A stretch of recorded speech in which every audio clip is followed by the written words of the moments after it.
Glória a Deus. Antes de você sentar, abraça aí uns 4, 5, 10, 20. Aleluia. Glória a Deus. Que verdadeiramente o Senhor possa te pegar por dentro nessa noite. Como nós cantamos hoje, tem que ser de dentro para fora.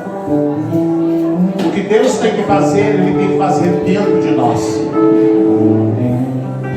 E aí tem que manifestar-se do lado de fora. Aleluia. Glória a Deus. Amém. Boa noite, queridos. Boa noite. Paz seja convosco, amém. Nós estamos agora no segundo encontro desse dia. Hoje pela manhã nós estávamos aqui no encontro que a gente chamou de adoração e palavra, porque na verdade foi só o que nós fizemos hoje pela manhã, adoração e palavra. Começamos às 9 horas, fomos até quase meio-dia, faltou pouquinho para o meio-dia, e nós dedicamos a manhã inteira para nos debruçar na presença de Deus o Pai. E a pastora Márcia liberou uma palavra hoje de manhã. Eu até depois cheguei lá e disse: você já é a preletora, a pregadora oficial do adoração e palavra. Você, Deus toma para ti que é tua, Pai que é tua. E ela foi muito, tremendamente usada por Deus o Pai para nos liberar uma palavra. Se você não ouviu essa semana, amanhã, depois vai estar no canal, procure. Quando cada um fazia o que bem lhe parecia. Muito importante essa palavra. E então nós estamos aqui nesse segundo encontro, mais uma vez da presença de Deus. Nós recebemos muito de Deus pela manhã, mas de manhã já foi. Agora nós estamos num outro encontro. E Deus quer nos dar mais de si nessa noite. Deus quer dispensar mais de si nessa noite. Deus quer derramar mais de si nessa noite. E feliz é aquele que abre o seu coração, que abre o seu espírito e recebe de Deus aquilo que Ele tem para lhe dar. Amém? Então nós vamos abrir a palavra em 1 Samuel capítulo 15, 22. Nós vamos ler o 22 e o 23. E nessa noite nós queremos falar sobre 3 tipos de obediência, ou 3 níveis de obediência. E o objetivo dessa noite, nessa palavra, é que ao final dessa palavra você possa identificar-se e dizer: qual é o nível da minha obediência diante do Senhor? Nós vamos ver 3 situações, 3 níveis de obediência. E numa delas você vai se encontrar. Numa delas você se encontra. Então, que você abra o teu espírito, que você abra o seu coração para receber de Deus. Vamos orar então. Pai, nós oramos, ó Pai, para que o teu Espírito Santo ele possa ministrar o nosso coração mais uma vez, Senhor. Temos erguido aqui, levantado aqui, Senhor, a Ti um altar de adoração. Temos recebido de Ti, Senhor, através da adoração.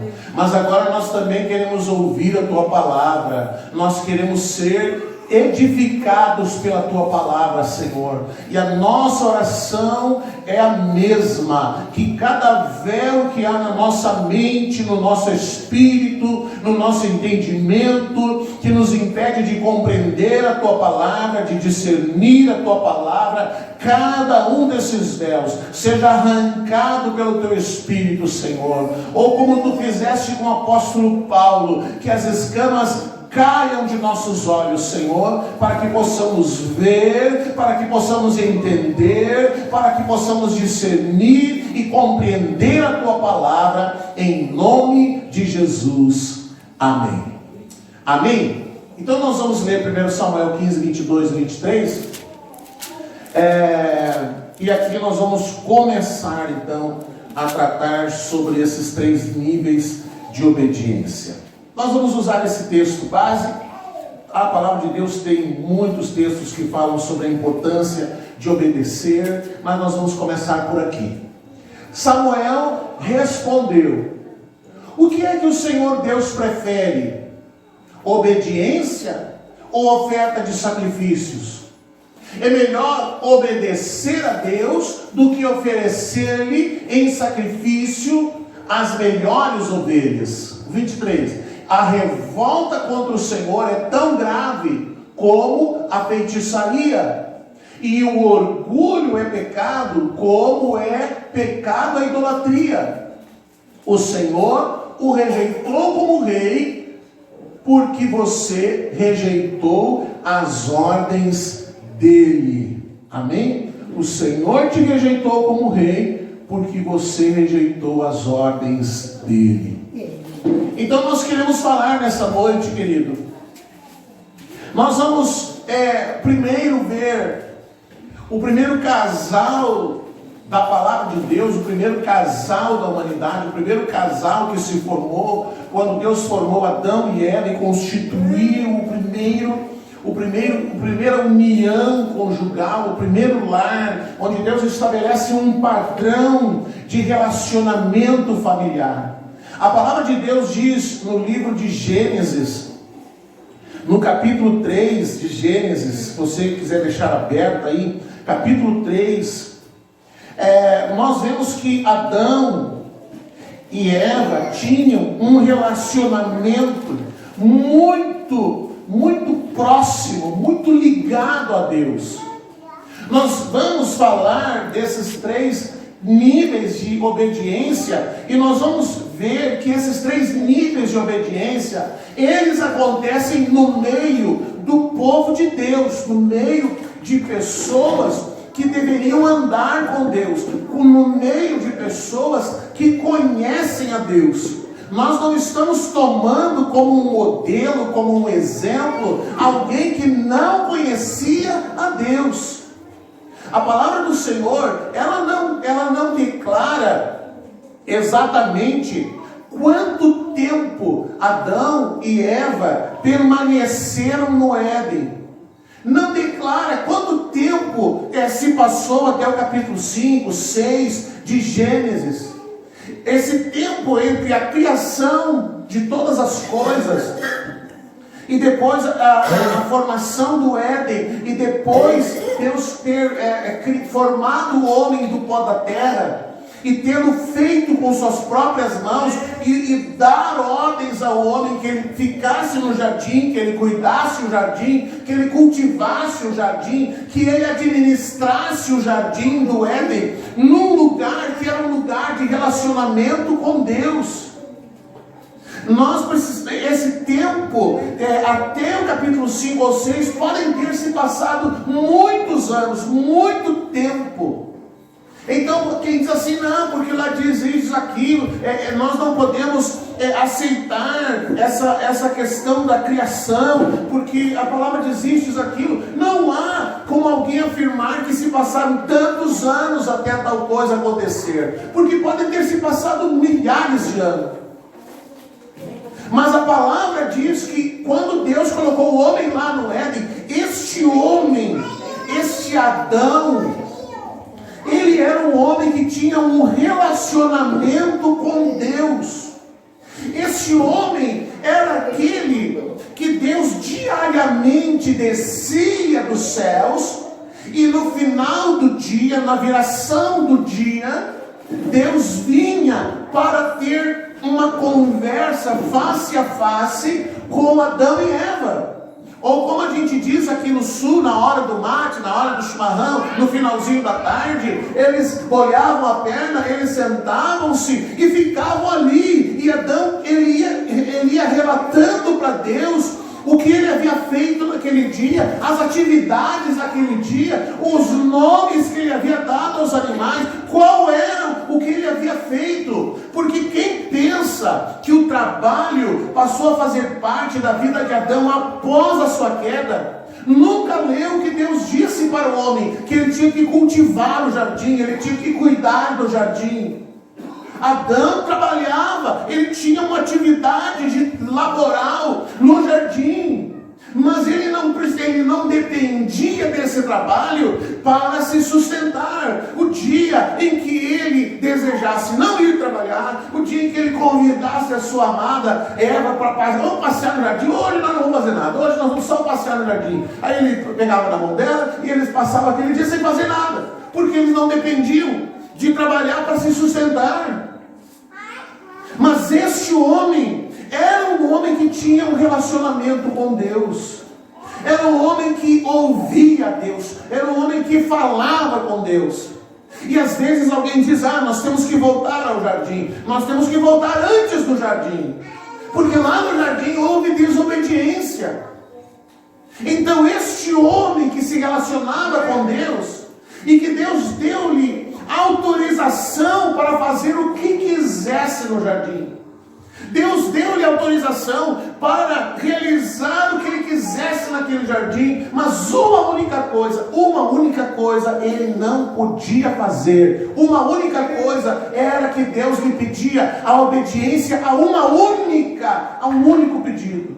Você não vai comer do fruto da árvore do conhecimento do bem e do mal. Não era maçã. Eu vou dizer antes de alguém dizer maçã. Tem nada a ver com maçã. Deixa a maçã de fora, que a maçã não tem nada a ver com isso. É a única coisa que Deus pediu para Adão.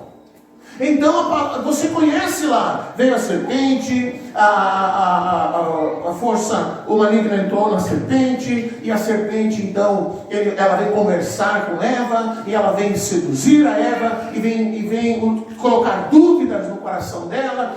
Deus disse que você não podia nem olhar, que você não podia nem tocar. Não, Deus disse que não era para comer. Foi isso que Deus disse. E aí ficou aquela conversa e tal, e aí ela foi cada vez mais amando a ideia de comer do fruto da árvore do conhecimento do bem e do mal, até que por fim comeu, e depois o homem também comeu. Então chega o dia, no capítulo 3 de Gênesis, chega o dia em que este homem agora ele comeu do fruto, e a palavra de Deus diz que ele teve medo, ele teve vergonha de chegar diante de Deus. Ele teve medo da reação de Deus diante do que ele havia feito. E aí no capítulo 3, verso 12, quando Deus surge, como todos os dias, Deus vem falar com Adão. E aí nesse dia, Gênesis 3:12, então disse o homem, Deus pergunta para ele, mas como que você sabe que você está nu? Quem te fez conhecer que você está nu? E ele disse, então o homem responde, então disse o homem, a mulher que me deste por esposa, ela me deu da árvore e eu comi. Então no verso 13 diz, e disse o Senhor Deus à mulher, o que é isso que fizeste? E respondeu a mulher, a serpente me enganou e eu comi.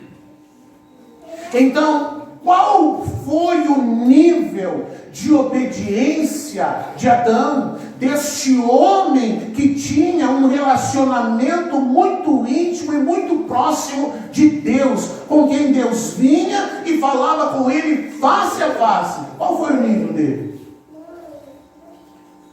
Nenhum. Ele não obedeceu uma única regra que Deus havia lhe dado. Ele não obedeceu uma única palavra que Deus havia lhe dito. E pior, você sabe que o livro de Gênesis, tudo o que vai acontecer ao longo da história da humanidade, tudo o que vai acontecer de bom e de mal, está no livro de Gênesis. O livro de Gênesis, as coisas estão lá, mesmo que de uma forma embrionária, está lá no livro de Gênesis. Está lá no livro de Gênesis a primeira menção de Deus à vinda de Jesus Cristo. Está lá no livro de Gênesis Deus mostrando como ele iria cobrir o pecado do homem. Quando o homem pega e ele costura para si uma roupa, uma vestimenta com folhas de figueira, e Deus vai lá e dá para ele uma vestimenta de pele, uma vestimenta onde um animal é sacrificado para cobrir a vergonha do homem. Ali já já está Cristo que vem para cobrir o pecado do homem, para limpar o pecado do homem. O Cordeiro de Deus já está lá no livro de Gênesis. Mas também temos as coisas negativas.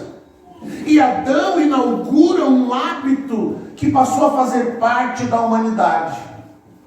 Adão inaugura um hábito que passou a fazer parte da humanidade. Adão, ao invés de chegar diante de Deus, e ao invés de ele se arrepender, dele dizer: Senhor, eu pequei, eu falhei, eu transgredi, eu desobedeci, o Senhor disse que eu não devia fazer isso, mas eu fiz. Ele devia ter sido homem e ter batido no peito e tomado para si a responsabilidade. Mas o que Adão faz? Não, Senhor. Não. Foi a mulher que o Senhor me deu. Foi a mulher que o Senhor me deu. E sabe o que fica implícito, o que fica escondido nas palavras de Adão? Foi a mulher que quem deu? Tu me deu. Então quem é culpado? Deus, o Senhor que é culpado. O Senhor que me deu essa mulher. Se o Senhor não tivesse me dado essa mulher, eu não tinha comido, mas essa mulher que o Senhor me deu. Antes era osso dos meus ossos, carne da minha carne. Era a realização do seu sonho. Era o que ele mais desejava, porque a palavra de Deus diz que o homem andava triste no jardim, e Deus olha para o homem e diz assim: não é bom que o homem esteja só. Eu vou fazer para ele uma mulher que vai ser a sua ajudadora, vai ser aquela que vai lhe auxiliar, que vai lhe ajudar, aquela que vai ser a sua companheira. E quando Deus dá a mulher para Adão, Ele não deu ela para Adão para ela ser uma cozinheira, para limpar a casa, nem para costurar as roupas dele, nem para polir o chão. E não, porque essas coisas Adão já fazia.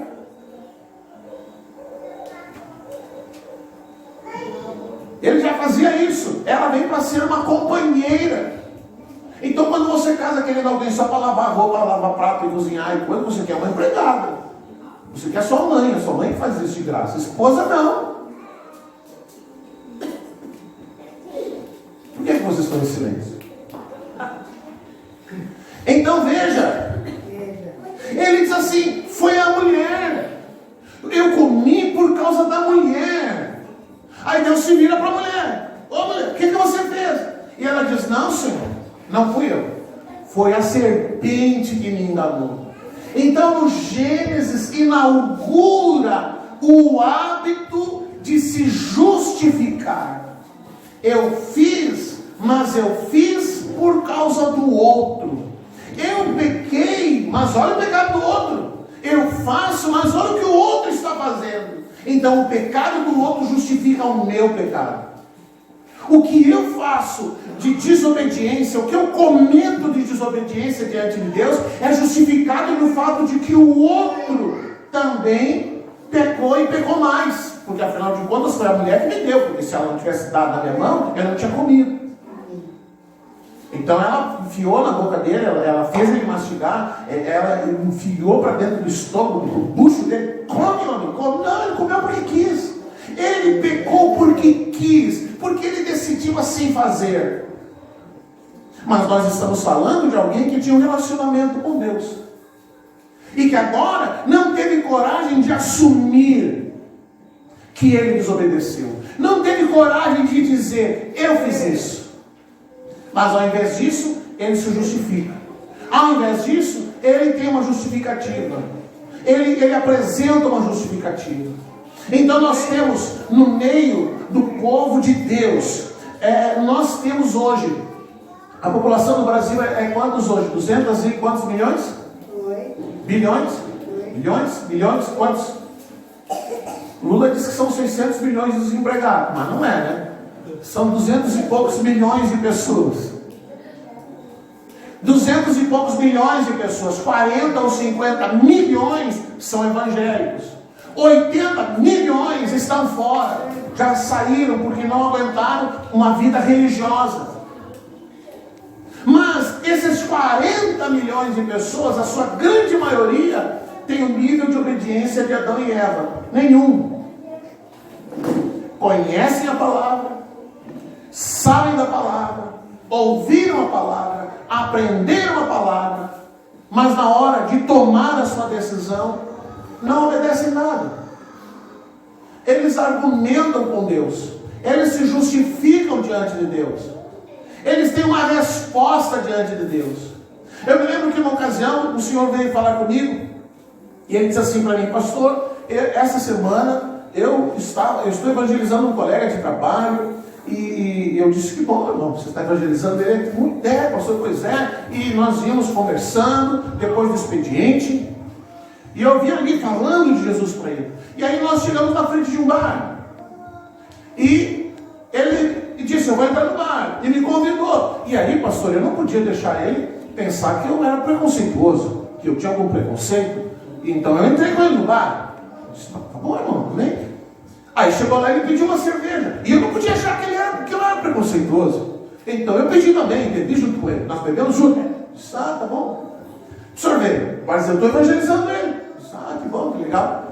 Diz uma coisa: se você estiver evangelizando uma colega de trabalho, você estiver evangelizando ela, e aí essa colega de trabalho, um dia você está passando na frente de um motel, ela disse: vamos junto comigo. Aí você também vai, porque você não quer que ela perceba que você é preconceituoso. Ele disse: não, pastor, também não é assim, né? Então às vezes se encontra uma justificativa para aquilo que a pessoa quer fazer. Na verdade, ele queria ir lá entrar e tomar uma cerveja, mas ele disse: não, pastor, eu estou dizendo para o senhor, com todas, eu estava fazendo isso porque eu estava evangelizando ele. E a gente sentou lá e tomou junto e tal. Então nós temos uma grande quantidade, milhões e milhões e milhões de cristãos. 208,5 milhões. Olha aí, a pastora já ligeiro foi ver. 208 milhões de pessoas. E nós pegamos esses 40 ou 50 milhões de evangélicos, e a grande maioria, o seu nível de obediência a Deus é zero, é nenhum. Qual foi a consequência? Qual foi a consequência? Porque toda desobediência tem consequência. Toda transgressão a uma palavra de Deus tem consequência. Ninguém pense que vai desobedecer a palavra de Deus e que não haverá consequências. Então, qual foi a consequência de Adão e Eva e de toda a humanidade? O homem foi destituído da glória de Deus. O homem foi afastado da glória de Deus. E você vê, como eu disse, que lá no Gênesis estão todas as coisas, mesmo que de uma forma embrionária. Quando o homem faz uma vestimenta de folhas de figueira, se você estudar um pouco, você vai descobrir que a figueira, ela representa a religião, a religiosidade. Então, lá Adão, ele pega as folhas de figueira, os atos religiosos, para encobrir a sua vergonha, para encobrir o seu pecado. Deus tira aquelas vestimentas de folhas de figueira e lhe dá uma vestimenta de pele de cordeiro.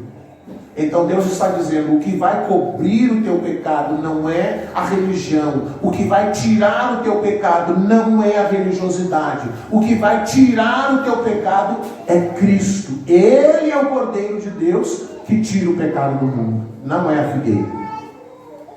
Por isso que Jesus fala para Natanael: eu te vi debaixo da figueira. Ou seja, eu te vi dentro da religião. Você estava lá, mas eu te vi. E eu te tirei de lá. Você saiu de lá, Natanael. Então qual foi a consequência? O homem foi destituído da glória de Deus. Todo o restante da humanidade, ela recebeu de Adão essa herança de desobediência, que se chama a herança adâmica. A natureza adâmica de desobedecer. É por isso que a Isabela, o Pedro, as criancinhas, mamãe dizem: é um anjinho. Não é um anjinho, não. É um ser humano e ele vai desobedecer. Você pode achar-se muito legal, muito passional, muito... é o meu anjinho. Não é um anjinho, é um ser humano. E se você não controlar a sua desobediência, você vai criar um monstro dentro da sua casa. Ele tem que acostumar-se a ouvir o não, ele tem que acostumar-se a obedecer, e se você poupar a disciplina, a polícia, a vida... ele vai receber o não de outra forma, mais dura e mais difícil, né? De pequenininho você vai ensinando, porque depois de adulto é complicado. Aí se diz, é só Jesus na causa. Você pode perceber, pequenininho, você diz não, ele olha para ti, faz uma gracinha e põe a mão de novo. E aí você diz não, ele chora, e aí você fica só olhando, ele vai de novo, ele vai testar. Qual é o nível de disciplina? O que é que você vai fazer? Se você vai deixar ou não vai deixar? Se você vai ficar rindo e dizendo, olha só, deixa, vai deixando, para ver o que vai dar. Está na natureza adâmica, está na natureza do homem, a desobediência, a transgressão, herança de Adão e Eva. As consequências foram grandes para toda a humanidade. Agora, qual é outro exemplo? Esse é um exemplo de uma situação onde não houve obediência nenhuma. Conhecia a palavra de Deus, sabia o que Deus estava dizendo, sabia o que Deus disse, mas Deus falou, entrou aqui, saiu ali. O que Deus fala ou não fala é a mesma coisa. Aí temos o segundo caso, 1 Samuel capítulo 15. 1 Samuel capítulo 15, nós temos agora Saul, o primeiro rei de Israel. Quando Saul vai para a guerra, e a palavra de Deus diz assim, Deus diz para Saul, você vai até lá, e você vai invadir a cidade, e você vai matar tudo que tiver lá, tudo, não pode sobrar nada. Você não traz nenhum despojo, você não deixa ninguém livre da morte. Era uma forma de Deus impedir que se ficasse uma única pessoa, essa única pessoa que sobrevivesse fosse levado como escravo e iria acabar ensinando aos hebreus a adorarem ao Deus daquele povo. Então Deus não queria, Deus disse, vocês não peguem nada. Mas aí nós vamos ver 1 Samuel capítulo 15, verso 14, depois da batalha, depois que passa a batalha, depois que Saul volta para o acampamento, e aí vem Samuel era um profeta, e aí Samuel, ele vai chegando no acampamento, e ele ouve de longe o som dos animais que foram trazidos, eles recolheram parte desses animais, e eles trouxeram cordeiros, vacas, bois, enfim, e eles também trouxeram ouro, prata, joias, eles trouxeram. Então 1 Samuel 15, verso 14, diz assim, 1 Samuel 15, 14, então disse Samuel, que balido, pois, de ovelhas é esse nos meus ouvidos, e o mugido de bois que eu ouço? E respondeu Saul, de Amaleque, os trouxeram, porque o povo poupou o melhor das ovelhas e dos bois para o sacrificar ao Senhor teu Deus, o resto, porém, destruímos totalmente. Eles foram, e aí na hora de sacrificar tudo, de matar tudo, eles separaram as melhores ovelhas, o melhor gado, as joias, o ouro, o rei, algumas autoridades, eles deixaram vivos. Então que nível é a obediência de Saul? Uma obediência parcial, ou seja, eu obedeço uma parte e desobedeço a outra. Uma parte eu faço o que Deus quer, e a outra parte eu não faço. Eu faço uma parte que Deus me pede, mas a outra não. Então no verso 21, ele diz assim, Esse Amaleque é uma coisa tão interessante que quando eles estavam atravessando o deserto, Amaleque, ele criou uma estratégia de atacar o povo de Israel na sua viagem para Canaã. E Amaleque atacava sempre os que ficavam para trás, os mais fracos, os doentes, os que acabavam ficando para trás eram atacados por Amaleque. E um dia Deus disse assim, eu vou riscar da história a vida de Amaleque, todo o seu povo será destruído. Então agora chegou o momento de Deus trazer juízo sobre Amaleque. Então Deus diz para Saul, você vai e você mata tudo, não sobra nada. Então eles vão, eles atacam, eles matam os soldados, eles matam muitas coisas, eles obedecem em parte, mas eles deixam uma parte dos cordeiros, uma parte do gado, eles deixam o rei, eles deixam joias, e eles dizem, então quando Saul é questionado, quando Saul é confrontado, lá vem a herança adâmica, se justificar. Não, nós preservamos o melhor do gado, porque nós trouxemos para sacrificar ao Senhor. Nós trouxemos uma parte das joias, porque nós vamos oferecer para o Senhor. E aí Samuel no verso 21 diz assim, mas o povo, continuando, mas o povo tomou do despojo ovelhas e bois, o melhor do designado à destruição, para oferecer ao Senhor teu Deus em Gilgal. Porém, Samuel disse, tem porventura o Senhor tanto prazer em holocaustos e sacrifícios, quanto em que se obedeça a sua palavra? Eis que obedecer é melhor do que sacrificar, e o atender melhor do que a gordura de carneiros. Samuel disse assim, mas Deus não quer isso, Deus não pediu nenhum sacrifício, Deus não tem prazer nisso, Deus quer obediência. Agora Saul, ele aumenta o nível da sua justificativa, ele espiritualiza a justificativa. Nós deixamos porque nós trouxemos para sacrificar para Deus. Então ele espiritualiza a justificativa do seu pecado. Mas Deus não mandou trazer nada, mas ele diz, nós trouxemos porque trouxemos para Deus, é para o Senhor, é para o Senhor. Santificou o pecado. Ele queria santificar o pecado. Eu acho que eu perdi as contas de quantas vezes eu vi uma história mais ou menos assim em vários lugares. Então está lá jovens que estão em amizade, que estão a recém se conhecendo, levanta-se lá um profeta, uma profetisa, levanta-se alguém e vem e diz assim, fulano, Deus disse que você tem que casar com a fulana, você tem que casar com a fulana. Eles nem namorando tanto. Mas aí, bom, tem uma profecia, tem uma palavra. Então já que Deus disse que eu tenho que me casar com a fulana, que a fulana vai ser a mãe dos meus filhos, então já vou fazer o filho de uma vez. E aí quando é questionado, alguém diz assim, mas Deus disse.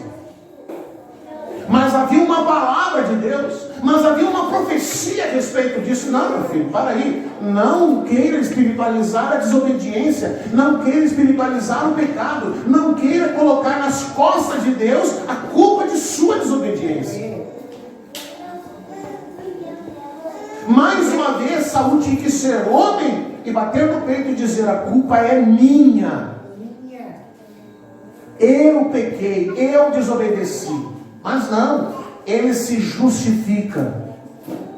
Tanto Adão, Eva e Saul, como Saul, eles demonstram, eles nos ensinam que se uma pessoa é boa de justificativa, é boa para se justificar quando erra, quando peca, quando transgride, essa pessoa é péssima em arrependimento. É péssimo em arrependimento. desobedece, transgride. Conhecia a palavra de Deus. Saul conhecia a palavra de Deus. Deus havia dito para ele. Saul profetizou. Saul também foi cheio do Espírito de Deus. Saul não era uma pessoa que não conhecia Deus. Mas ele foi lá e ele teve uma obediência parcial. Obedeceu uma parte, mas outra parte não. Então, quando a pessoa quer desobedecer, queridos, ela encontra na Bíblia uma palavra para que possa apoiar a sua desobediência, apoiar o seu pecado. Eu lembro de uma senhora, ela veio conversar com a gente, disse assim: pastor, é o meu marido, ele fez isso, ele fez aquilo, e não dá, a gente vai ter que se divorciar, a gente vai ter que separar. Como é que fica, pastor? Eu quero namorar com alguém lá, eu quero...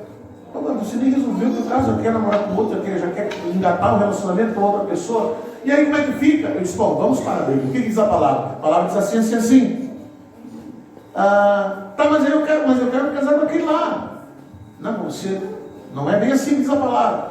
E ela disse: o senhor acha que não dá? Não dá, a palavra diz assim. E ela foi atrás de alguém que achou na Bíblia um versículo que ela disse: não, agora eu posso. Porque a palavra diz assim, ó, o que ligar na terra está ligado no céu. O que desligar na terra está desligado no céu. E aquele camarada disse para ela assim: se você fizer uma oração se desligando do teu marido, você pode casar com quem você quiser.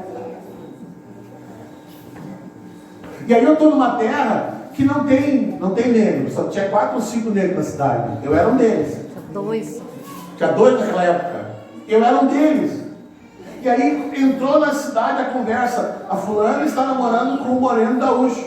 E aí o pessoal achava que era eu.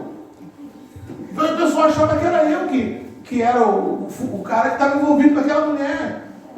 Eu disse: tia, você me colocou numa situação complicada, porque até o pessoal descobrir que não sou eu, vou eu me envolver nessa história.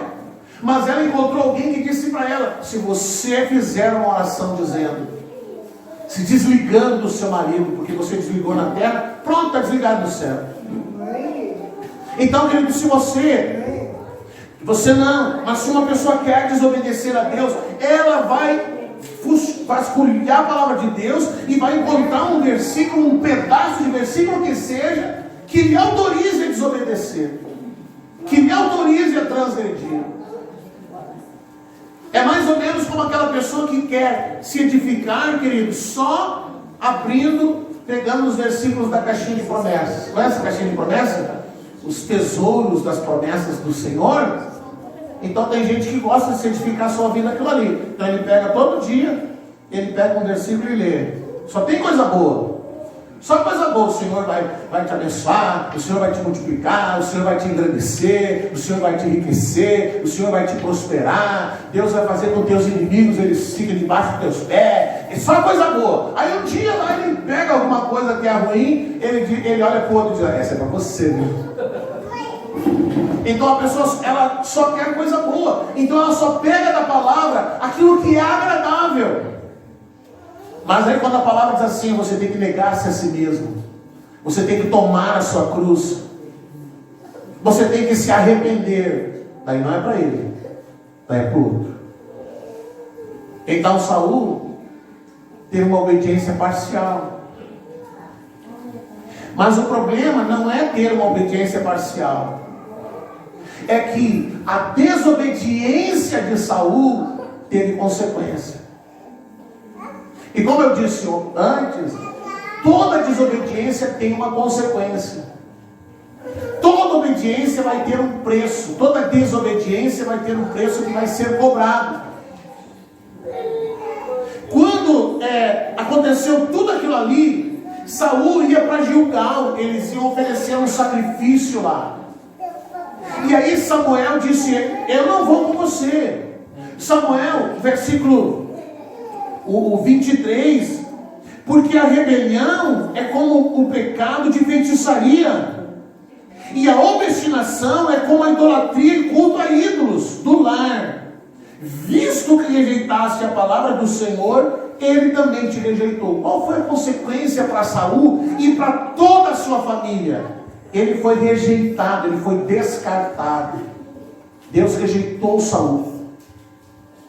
Mas agora ele ia para Gilgal. Se a gente continuar lendo, ele ia para Gilgal oferecer um sacrifício e Samuel, que era o sacerdote, que era o profeta, não ia junto.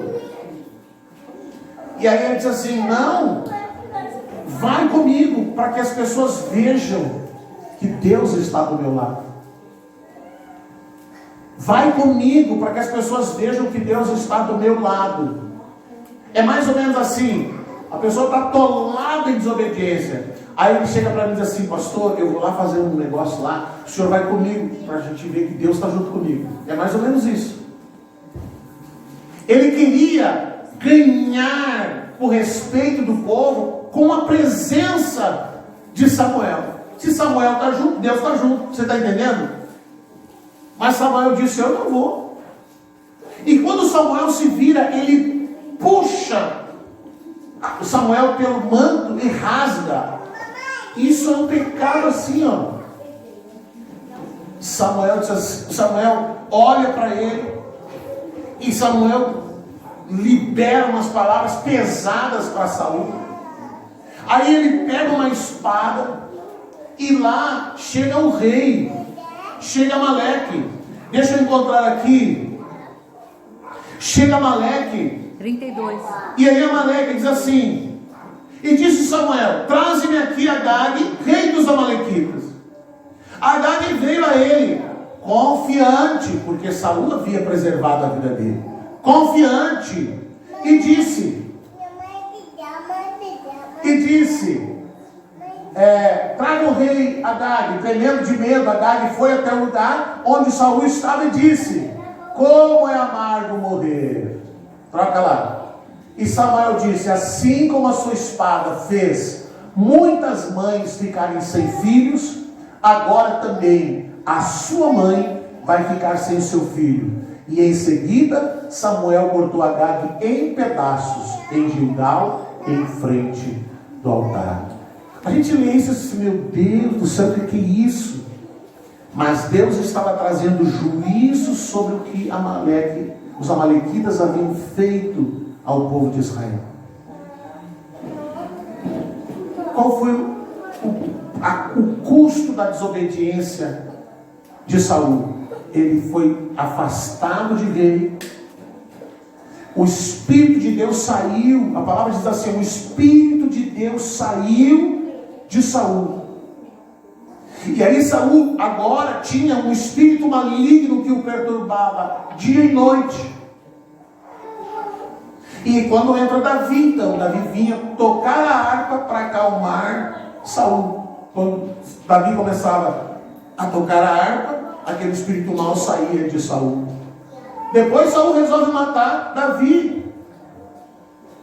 Mas, queridos, a gente precisa entender que toda desobediência, ela tem um preço. Ela vai nos custar alguma coisa. Mas, pastor, nós estamos no tempo da graça, pastor. Agora Deus é misericordioso. Deus é misericordioso. Porque se Deus usasse com nós o mesmo nível de juízo que ele usou com Saul, se ele usasse com nós o mesmo nível de juízo que ele usou com Adão, a gente estava mal na ficha, porque o nosso nível de obediência também não é lá essas coisas. O nosso nível de comprometimento é vergonhoso. Mas Deus nos disciplina porque somos filhos. Você não ama o seu filho? Você não dá uns cutucão nele de vez em quando? Porque ele desobedece? Não dá, mano? E a palavra diz que Deus é pai e que ele disciplina os seus filhos. Esses dias eu tive uma conversa dura com a Hannah. A Hannah vai fazer 19 anos. É maior do que eu, mulherão. E ela veio e eu disse assim: ô Hannah, tu não pensa que porque agora tu tem 19 anos, que não me custa te dar umas varadas. E ela me olhou com os olhos dela. Eu disse: agora tu é maior de idade. Antes tu era menor, eu podia ser preso. Você me tutelar, podia me prender. Mas agora tu é adulta. Eu posso muito bem pegar uma vara e te lascar no lombo. E ela me olhou assim, levou um choque com aquilo. Eu disse: porque aqui o pai sou eu. Quem dá ordem sou eu. E você tem que obedecer. Ah, pai, não tenha pai. Tu baixa tua bola, porque senão a coisa vai fretear para o teu lado. E ela ficou assim, eu disse, minha filha, eu sei ser bom, mas não queira ver eu sendo ruim, porque eu também sei ser ruim. Não queira me ver perder a paciência. Se o dia que tu me ver perder a paciência, tu vai desejar nunca ter feito alguma coisa. Aí ela se amansou. Graças a Deus não precisei pegar da vara. Mas, mesmo sendo adulto, é minha filha. E ela tem que saber que existem regras. Ela tem que saber que existe ordem. E eu, como pai, eu não preciso ser amigo dos meus filhos, das minhas filhas. Eu tenho que ser pai deles. Eu tenho que ser pai. A minha é outra coisa. Eu sou pai e a pastora é mãe. Não se iluda com essa, eu quero ser amigo do meu filho. Não, você tem que ser mãe, você tem que ser pai. E eles têm que ver em você pai e mãe, não amigo. Eles têm que saber que existe autoridade. E se nós somos assim, imagina Deus. Quando vê a gente fazendo as burradas, quando vê a gente tomar decisões, conhecendo a sua palavra e vendo onde vai dar aquilo. Você nunca disse isso para o meu filho, para o seu filho? Meu filho, você está vindo com a farinha? Eu já estou falando pronto, eu já sei onde é que vai terminar essa história. Eu já sei onde que isso vai acabar. Você nunca disse isso para o seu filho? Deus está vendo a gente ir com a farinha, Ele está vendo e está dizendo, está vendo? Isso não vai dar certo, Fernando, não vai por aí. Não vai por aí, pica, não é aí. Olha, você está indo com a farinha, eu já estou com o angu pronto aqui. Vai por outro rumo, tome outro caminho, tome outra decisão, volte atrás, se arrependa. Porque Adão, queridos, não precisava ter sido expulso do jardim, mas ele não se arrependeu. Saul não precisava ter deixado de ser rei, mas ele também não se arrependeu. Então toda vez que eu desobedeço, e eu preciso reconhecer que eu desobedeci, como eu disse já 2 vezes, eu tenho que ser homem e dizer, eu errei, eu falhei. Sabe, às vezes o marido tem que dizer para a esposa, é verdade, a culpa é minha, fui eu que não paguei a conta lá e agora eu estou enrolado. Fui eu que deixei a família entrar nessa confusão ali. Ser homem, a palavra de Deus diz, seja homem, dizer para a esposa, você me perdoa. Agora, coitado, está lá trabalhando feito animal para ajudar a resolver as coisas, porque você foi cabeçudo. Seja homem. E a senhora também seja mulher e diga, não, eu errei realmente. Eu falei mesmo, eu errei, eu fiz errado, pronto. Resolve, pronto, dá um beijinho no outro e pai, Deus, resolveu. Agora não, cada um quer ter razão. Cada um quer se justificar. Eu fiz, por que tu fez também? Eu te disse isso, por que tu me falou mais? Eu te chamei de não sei o quê, porque você me chamou primeiro de não sei o quê. Então as justificativas vão chegando, mas ninguém se arrepende. Ninguém se arrepende. Fica dias sem se conversar, vai se converter. Vai se converter, senta e diz, eu errei mesmo, eu pequei, eu falhei, eu fui grosso mesmo, eu fui estúpido mesmo. O marido tem que chegar e dizer, não, eu fui grosso mesmo, eu estava meio azedo lá, não deu certo alguma coisa no trabalho. Pronto, resolveu, dá uns beijinhos, uns abraços, pronto, mas não, eu quero ficar dias sem falar, quero ficar dias emburrado, cada um com um lado, eu vou dormir no outro quarto. Vai se criar, vai ser adulto, vai ser homem, vai ser mulher. Dizer, não, meu marido, eu também, você me perdoa, eu estou meio nervosa e tal. Mas você arrepender resolve muitas coisas. Mas não. Mas aí temos o 3º nível. Quanto tempo já está, pastor? O pastor disse que eu não posso demorar muito. 52 por 50. 52 minutos. Não vou conseguir terminar isso hoje. Vamos lá. 3º nível de obediência. Jesus. Aí nós temos Jesus. Jesus vem. E Jesus é homem, como eu e você. Mas Jesus, a palavra de Deus diz que todas as situações que Jesus viveu, querido, ele nunca desobedeceu. Quando chegou no ápice do sofrimento dele, que antecipava a sua ida para a cruz, e que ele sabia que a vontade de Deus é que ele fosse para a cruz, e ele está lá orando diante de Deus, ele diz para os seus discípulos assim, ó, a minha alma está angustiada até a morte. Eu estou angustiado até a morte. Você já esteve angustiado por alguma coisa? Você já esteve apreensivo por alguma coisa? Você já ficou abalado por alguma coisa? E você diz assim, meu Deus, que situação! Pois Jesus, ele diz, a minha alma está angustiada até a morte. E aí ele vai orar, e ele chama os discípulos para orar com ele. Ele chama os discípulos para orar com ele, e aí o que os discípulos fazem? Dormem. Ele nunca chamou os discípulos para orar com ele. Ele orava a noite inteira. Na madrugada ele vinha e se encontrava com os discípulos. Mas naquele dia, na noite de quinta-feira, depois da ceia, na véspera de Páscoa, agora ele chama os discípulos. Vamos orar comigo. Vamos orar comigo. Ele chama os 12, mas um já tinha fugido. Então os 11 vão com Jesus. Eu imagino a conversa deles. Agora nós vamos orar com Jesus, vamos lá orar com Jesus, vamos junto com Ele. Aí Jesus assim, vocês olhem aqui, eu vou ali. Aí Jesus está lá orando, um tempo quando ele volta, o que os discípulos estão fazendo? Dormindo. Estão dormindo. Aí Jesus chama a atenção deles, mas vocês não conseguem ficar comigo uma hora. Se eu fosse falar de ficar com Jesus uma hora, nós ia ficar uma hora falando de ficar com Jesus uma hora. Quando a gente chega no culto, diz assim, ó, que hora o pastor vai terminar de pregar? Porque eu quero ir para casa. E aí Jesus olha para nós, pô, você não consegue ficar uma hora comigo? Você não consegue ficar uma hora comigo? Mas ele diz para o Pai em oração, Senhor, se possível passa de mim esse cálice, mas que seja feita a tua vontade. Sabe o que Jesus nos ensina, querido? Obedecer não é fácil. Obedecer é difícil, querido. Porque nós estamos num tempo em que ninguém obedece. Nós estamos num tempo em que as pessoas vivem numa desobediência constante a Deus e a sua palavra.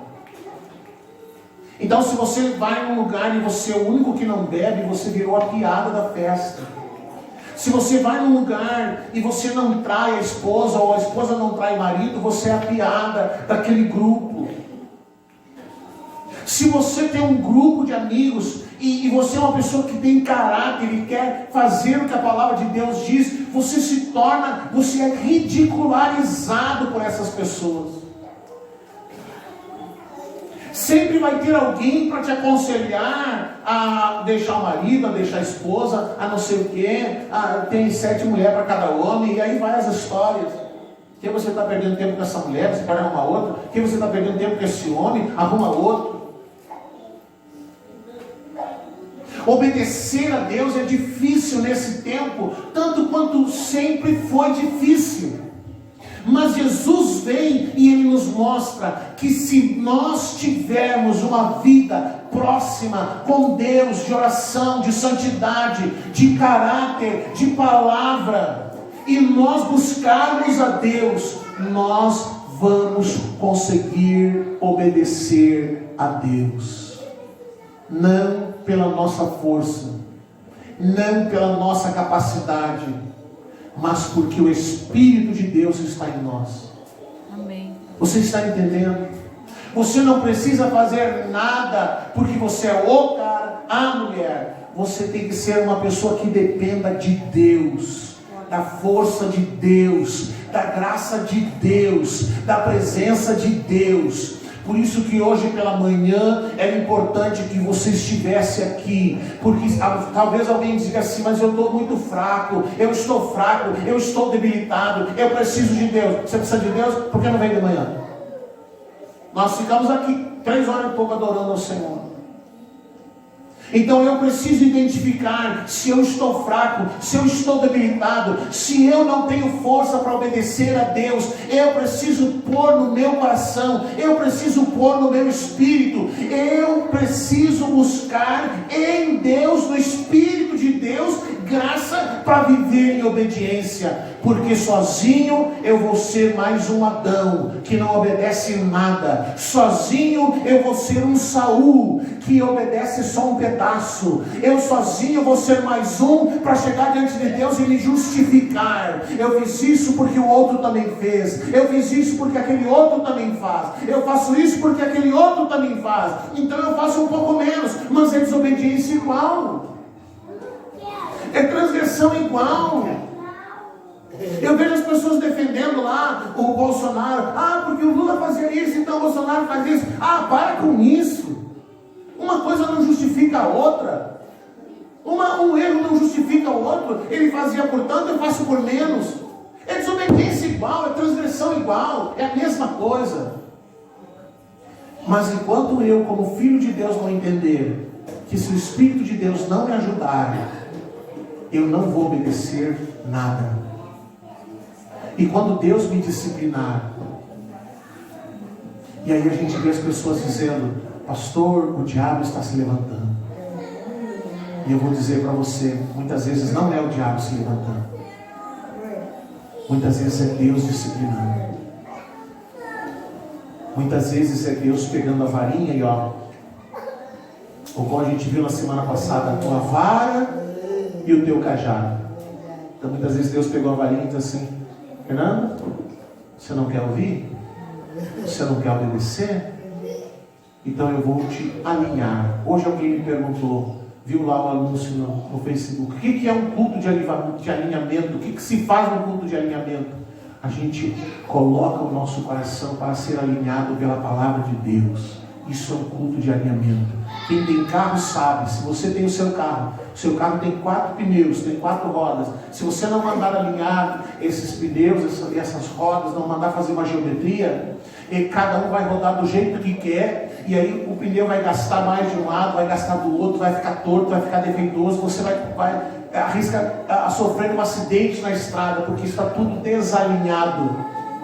Então tem que ser alinhado. E assim é a nossa vida. Deus tem que pegar a nossa vida e Ele precisa colocar a gente na máquina da palavra de Deus, e Ele tem que alinhar as coisas na nossa vida, que muitas vezes é tortuosa, está tudo errado, tudo torto. Aí Deus tem que alinhar. Deus tem que pegar e puxar para um lado. Você já viu fazer alinhamento de roda de carro? Quem já viu? O camarada põe uma máquina lá e vai apertando, torcendo, o pneu está lá para fora, ele vai indo até que chega no lugar certo, ou então está muito para dentro, daí ele vai empurrando, vai para o lugar certo. Aí o motorista dirigia lá, ficava cheio de coisa na mão, balançando. Aí quando ele vai dirigir o carro alinhado, parece que ganhou um carro novo. É assim que Deus quer fazer a nossa vida. A gente está andando torto, está andando errado, e aí Deus quer alinhar. Deus quer colocar as coisas em ordem. E como é que Deus vai fazer isso? Pela sua palavra. Só que dói Deus alinhar as coisas. Mas é melhor ser alinhado por Deus do que disciplinado por Ele. É melhor Deus, a gente aprender a orar: Senhor, faça a tua vontade, faz o que o Senhor quer. Aí quando Deus começa a fazer, aí o diabo, não, é Deus que está ajeitando as coisas, Deus está organizando as coisas na sua vida. Deixa Ele organizar. Amém? Vamos orar? A pergunta que você tem que responder hoje: qual é o meu nível de obediência? Eu obedeço ao Senhor?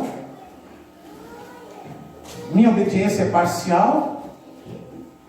Ou eu não obedeço nada? Eu faço as coisas como dá na minha cabeça. Depois, quando dá problema, eu corro lá para o pastor, eu corro para alguém. Alguém vai orar por mim, alguém vai me ajudar, alguém vai me socorrer.